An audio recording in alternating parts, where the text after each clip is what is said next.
Daniel Carter wiped his hands on the faded rag he kept tucked into his janitor's belt. The smell of industrial cleaner clung to his palms no matter how often he washed them.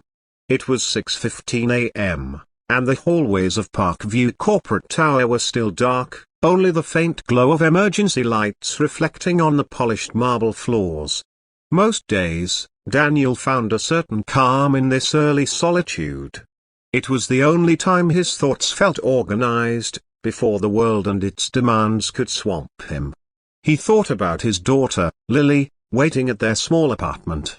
She was only 9, still in that gentle age when she believed every good thing her father told her.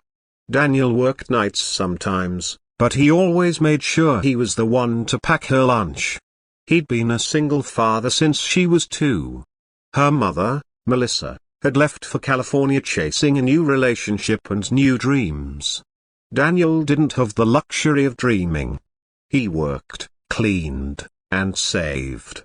That was his life. Today was special though.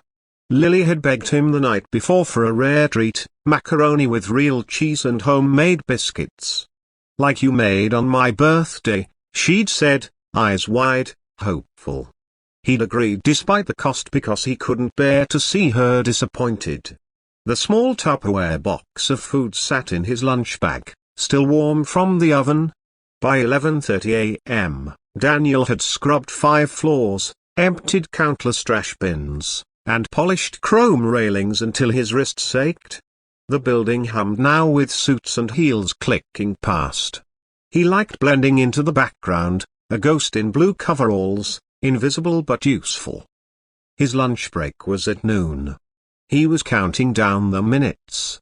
He stepped into the employee lounge, a narrow space tucked behind the service elevators. Through the small window, he saw the lunch crowds gathering outside the building, the food trucks lining the curb. Daniel's bag was on the counter. He reached for the Tupperware, thinking of Lily, when a voice behind him startled him. "Excuse me, a broken bar, sir?" He turned to see an elderly couple standing hesitantly at the doorway. The man's hands trembled as he clutched a worn hat. The woman's cheeks were pale. They weren't supposed to be here. Security usually kept non-employees out. The old man began. "We got turned around. We were trying to find the bus stop. We haven't eaten since yesterday." A broken bar. His eyes darted to Daniel's lunch bag and then down again, embarrassed. Daniel looked at them. Their clothes were clean but threadbare. The woman's fingers shook slightly, and her lips were dry. They reminded him of his grandparents back in Ohio before they passed away, of people who'd worked their whole lives and still ended up with nothing. He opened the bag and pulled out the Tupperware. He hesitated. This was Lily's lunch. He'd promised her. But the couple looked so frail. He could hear his grandmother's voice, "If you've got something to give, give it." Daniel smiled faintly. "Here," he said. "It's still warm." "Oh no, we couldn't," the woman said, but her eyes betrayed hunger. "Please," Daniel insisted. "You look like you could use a meal." He found 2 paper plates and a pair of plastic forks from the supperly cabinet. He divided the macaroni and biscuits, giving them generous portions. "Eat. You'll feel better." The man's eyes filled with tears. "You're an angel," he whispered. "God bless you." Daniel shrugged. "It's just lunch." They sat at the small table, eating slowly. Daniel leaned against the counter, pretending not to watch them. He thought about Lily at school, opening her lunchbox to find only an apple and a note from her dad. He hated himself for that. But he also knew he couldn't have walked away from this moment. Unbeknownst to Daniel, on the 22nd floor of the same building, Henry Caldwell, the CEO of Parkview Industries, was in a foul mood. A deal had fallen through. His board was questioning his people skills. He'd come down to the lower levels with his assistant to observe operations, hoping to cool off. When he'd stepped off the service elevator near the employee lounge, the first thing he saw was Daniel giving away his meal. Henry lingered by the door, hidden from sight. He watched Daniel's gentle gestures, the way the janitor didn't seem to expect gratitude. It stirred something Henry hadn't felt in years, a flicker of admiration, even envy. Henry was rich beyond measure, but lately, his life felt empty, performative. He watched as Daniel offered the couple napkins, asked if they needed help finding the bus stop, even gave the men a few spare dollars from his pocket. Daniel's body language spoke of genuine care. Henry turned to his assistant, a young man named Troy. "Did you see that?" Henry whispered. Troy nodded, confused. "Yes, sir." "Find out who he is," Henry said. Quietly. When Daniel returned home that night, Lily was sitting at the kitchen table coloring. Her lunchbox sat closed beside her. He braced himself. "Hey, sweetheart." He kissed her hair. "How was school?" "Good." She looked up at him. "Dad, you're broken bar. Why was my lunch different today?" He knelt beside her. "I'm sorry, Lily.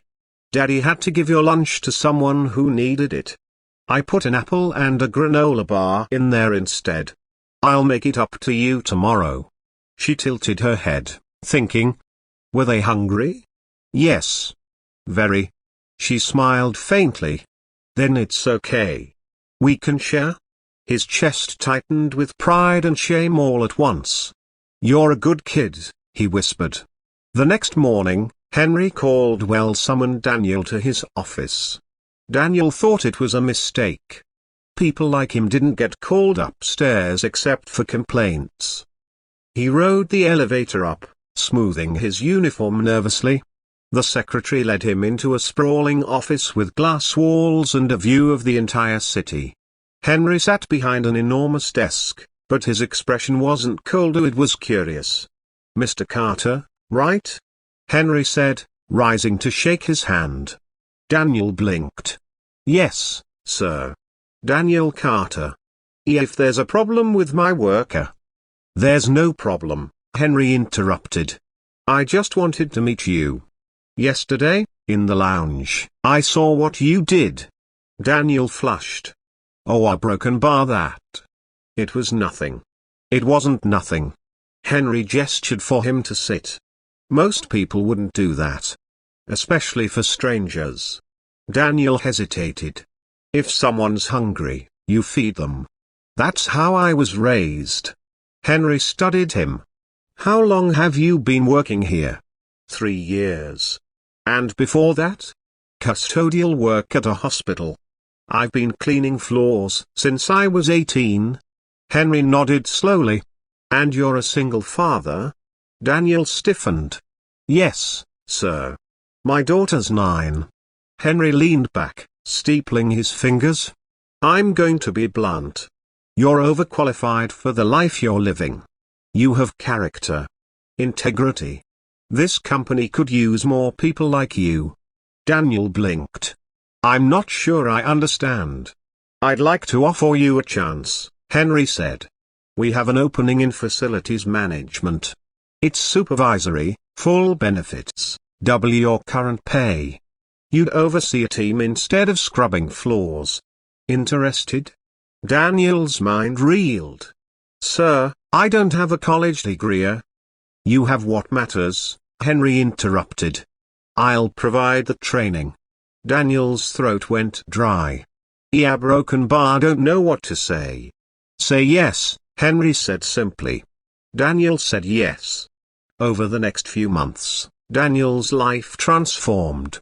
He traded his blue coveralls for a button-down shirt and slacks. He supervised a team of 20 custodians. He got Lily a new backpack, new shoes. They moved to a slightly bigger apartment with an actual dining table. He was still humble, still quiet, but now he could breathe. Henry checked in on him occasionally, intrigued by his progress. They spoke more often, about work, about family. Henry confessed he'd grown up poor in Ohio too. Daniel found himself liking the CEO, seeing past the wealth and power to the man underneath. One Friday afternoon, Henry invited Daniel and Lily to lunch at an upscale restaurant near the tower. Lily wore her best dress, nervous but excited. She looked around at the chandeliers, the white tablecloths, the servers in black vests. Henry smiled at her. "You know, your dad saved my faith in people," he said. "He reminded me what decency looks like." Lily grinned shyly. "My daddy always helps people." Henry chuckled. "He does indeed." After lunch, Henry asked Daniel to step outside with him. "I've been thinking," Henry said. "Would you be interested in a scholarship program for Lily when she's older? Full tuition, any college she wants." Daniel stared. "Why a broken bar? Why would you do that?" Henry looked out at the city skyline. "Because when I was a boy, someone helped me. And because yesterday, you helped someone without knowing anyone was watching. That's the kind of character I want to invest in." Daniel swallowed hard. "Yeah, broken bar, don't know how to thank you." "You already have," Henry said. Years passed. Lily grew into a bright, driven young woman. She went to college on the Caldwell Scholarship, majoring in social work. Daniel continued to work at Parkview, moving up steadily. He became a director, then the regional manager.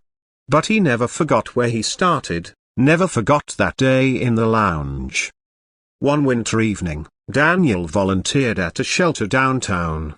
He ladled soup into bowls, smiling at the line of weary faces. An older man stepped forward, a white hair, worn coat. Daniel recognized him immediately. It was the same man he'd fed years ago. "You," the man whispered. "You're the janitor who gave us lunch." Daniel laughed softly. "Not a janitor anymore." "But yes, that was me." The man's eyes shone. "We got back on our feet. My wife here broken bar, she passed last year, but she always remembered you. We prayed for you every night." Daniel felt tears prick his eyes. "I'm so glad you're okay." The man squeezed his hand. "You saved our dignity that day. Don't think we ever forgot." Later that night, Daniel walked home under the falling snow, his heart full. He thought about how a single act of kindness had rippled outward, changing not just his life but others. He thought about Lily, now interning at a non-profit. He thought about Henry, still at the company, still watching quietly. And he realized something. The power of humanity wasn't in the big gestures, the scholarships, the promotions. It was in the small choices we make when no one is looking, offering your lunch, a smile, a moment of dignity to someone who has none. That was where the real change began. Daniel reached his apartment and paused, looking up at the night sky. "Thank you," he murmured, to God, to fate, to the invisible threads that connected all their lives. Then he went inside, where Lily's laughter and the smell of dinner waited, and shut the door on the cold,